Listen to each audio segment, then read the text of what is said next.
Abu Nawas dan ular yang lapar. Abu Nawas berjalan di hutan yang sepi.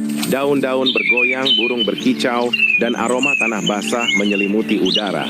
Tiba-tiba dari balik semak muncul seekor ular besar. Ia menatap Abu Nawas dengan mata tajam, lidahnya menjulur, dan tubuhnya melingkar seperti rintangan yang menghalangi jalan. Abu Nawas tersenyum tipis.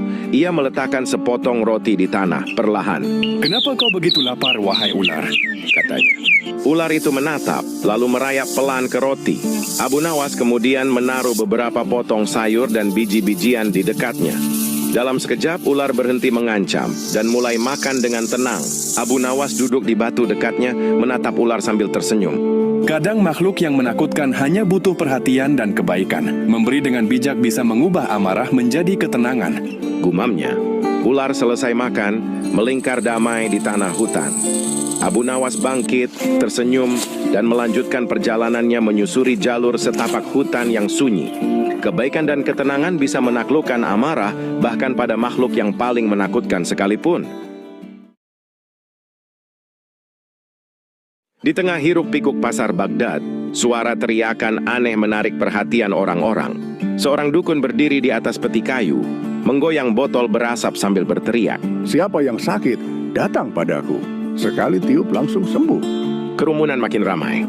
Abu Nawas berdiri di antara mereka menatap tenang. Dari wajah dukun itu, ia tahu satu hal bukan ilmu yang dijual, tapi tipu daya. Ia maju ke depan. Dukun hebat, sembuhkan aku. Katanya tenang. Dukun itu tersenyum bangga. Penyakit apa yang kau derita? Abu Nawas membuka kantongnya. Dompetku sakit parah. Setiap kali terisi, uangnya langsung lenyap. Kau pasti tahu obatnya. Kerumunan langsung tertawa. Dukun itu terdiam, wajahnya memucat. Abu Nawas melangkah lebih dekat. Kalau kau bisa menyembuhkan semua penyakit, sembuhkanlah kemiskinanmu sendiri dulu. Suara pasar mendadak hening.